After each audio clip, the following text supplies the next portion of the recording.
I lost 17 family relations. These are relations, people that were related to my wife, and they were staying in a border district called Mulanje, district that borders Mozambique. And it's one of the districts that was heavily affected by Cyclone Freddy. So when the storm arrived in the midst of the night, it wiped away the entire village.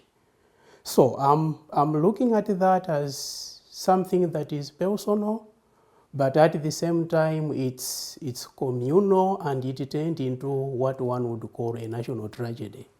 So as you can see, this is something that is close to my heart because it affected me, but it also affected so many people, especially in the southern part of Malawi. And that's why I thought probably there is need for me to do more research on this, trying to find out what happened, who were the key actors, to see what exactly is happening, and probably what would be the best way forward.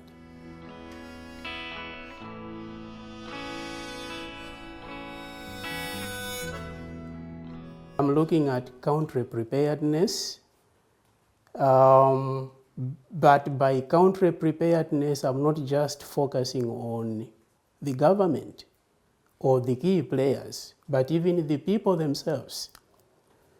The people that were most hit are either those that constructed on mountain slopes or those that constructed or were farming along riverbanks.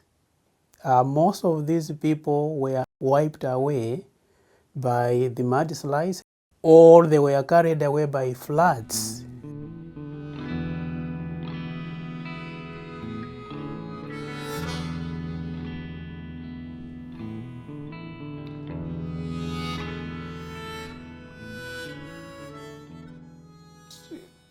If you look at most countries in sub-Saharan Africa, I think they depend on agriculture as their source of livelihood.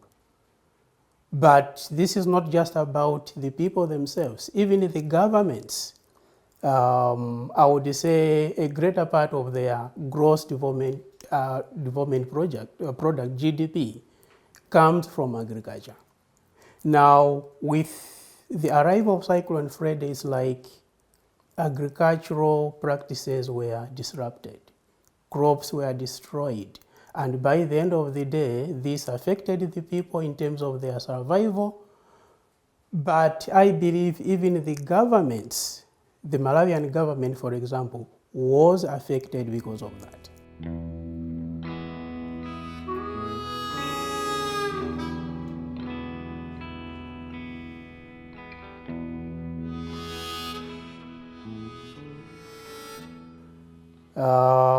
So many people were affected. I happened to co-own one of the farms with a colleague who told me earlier this year, you know what, I think we need to sell the remaining livestock and stop about making further investments on that farm. To me, it looked like an innocent statement.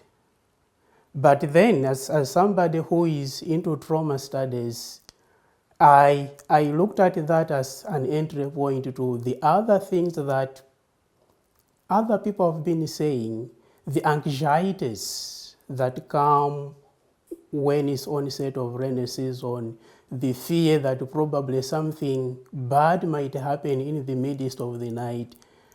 And that's why I'm saying probably there is more that we need to talk about the psychological impact of Cyclone Freddy to the people of Malawi.